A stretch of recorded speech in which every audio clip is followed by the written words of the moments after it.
Jadi supaya solusi yang saya sampaikan ini terasa lebih bermanfaat gitu ya. Jadi kayaknya orang tua harus paham dulu, emang kenapa kalau darting?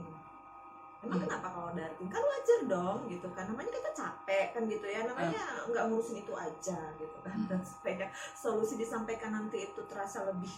Tunggu. Ini sepertinya curcol nggak? Saya menyampaikan curcolnya. Curcolnya tetangga. Okay. Nah, jadi orang tua itu harus paham dulu sih supaya punya kesadaran lebih besar dan punya kemauan lebih besar untuk pelan-pelan menurunkan dartingnya tadi ya.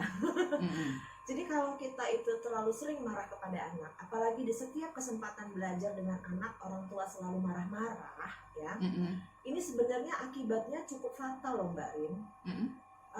Dan akibat ini akan bisa menetap setelah masa new normal ini berakhir, artinya setelah pandemi COVID-19 ini berakhir pun, dampak dari orang tua marah-marah selama nemenin anak belajar daring itu bisa menetap.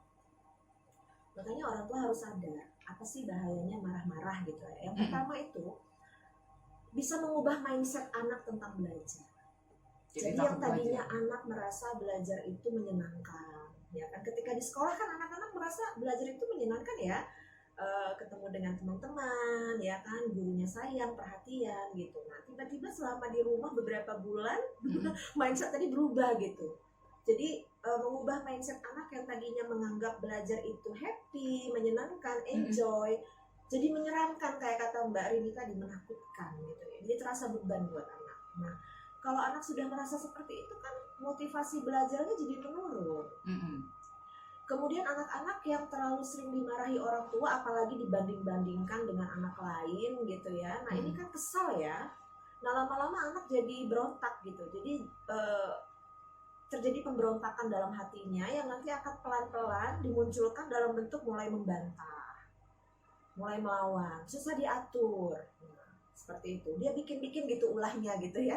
Ngerti lah ya kalau gimana anak-anak kalau sudah mulai marah gitu ya, kadang-kadang tidak benar-benar marah tetapi bikin ulah yang orang tuanya jadi makin jengkel gitu, makin kesal.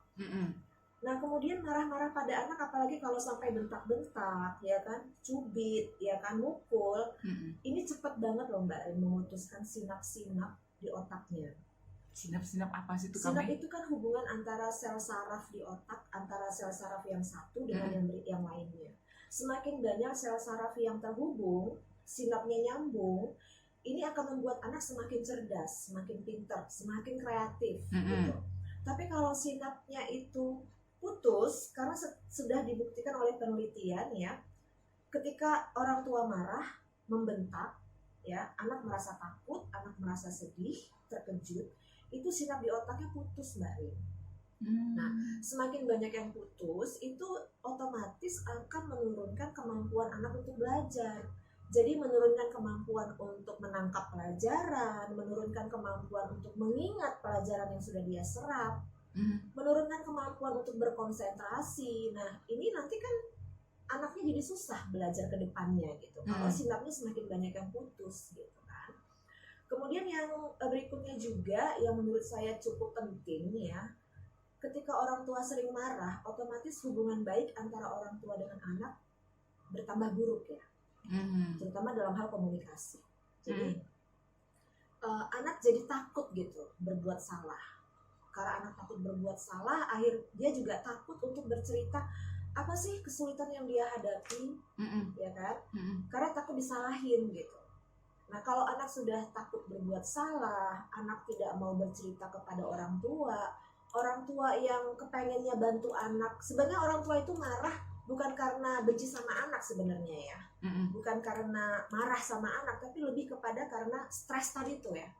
Jadi coping menghadapi stresnya kalau pada orang tua yang copingnya lemah, munculnya seperti ini, jadi marah-marah gitu kan. Sebenarnya tuh orang tua tetap niatnya itu tetap baik, kepengen supaya anaknya itu bisa dapet nilai yang bagus ya kan, bisa menangkap pelajaran, tetapi mungkin cara menyampaikan kekhawatirannya itu dengan cara marah-marah. Nah itu yang caranya salah sih sebenarnya ya. Tapi kan anak itu nangkapnya kalau orang tua marah bukan seperti itu. anak nangkapnya kalau orang tua marah, apalagi pukul, yang dia ingat adalah sakitnya dipukul dan sakitnya dimarahin. Anak-anak tuh nggak ngerti kenapa orang tuanya marah, mereka nggak akan paham gitu. Kalau sebenarnya ibunya marah karena capek, ibunya marah karena ada pikiran yang lain, ibunya marah sebenarnya karena nggak sabar, kenapa kok gitu aja nggak ngerti. Nah, anak kan nggak paham itu. Ketika orang tua marah-marah, apalagi kalau maki-maki gitu ya, pakai cubit, pakai pukul, yang diingat orang tua ya, yang diingat anak, membekas di hatinya itu adalah sakitnya dimaki-maki dan sakitnya dipukul. Jadi nggak dapet poinnya gitu. Jadi dampak-dampak ini yang harus orang tua itu pahami.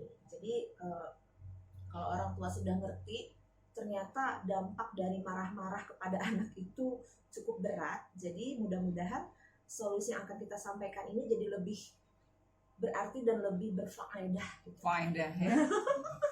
Dikerjain. Jangankan anak-anak, kita yang orang tua aja yang udah dewasa kalau disakitin tuh inget terus kan? Ingat sampai kapanpun. Kita suka lupa kenapa ya dia marah sama kita. Kita sering lupa kan? Yang kita ingat apa? Makiannya. Marahnya itu kenapa marahnya nggak mikir. Tapi kok marah begitu sih gitu ya? Iya. Kok aku digituin? Kok aku diginiin? Iya, Kok curcol ya? Nah itu orang dewasa ya. Iya, Baru anak-anak marahin ya. enggak. Maksudnya ya anak begitu. Kita juga orang tua begitu kan ya. Terus solusinya udah dapat kan kami?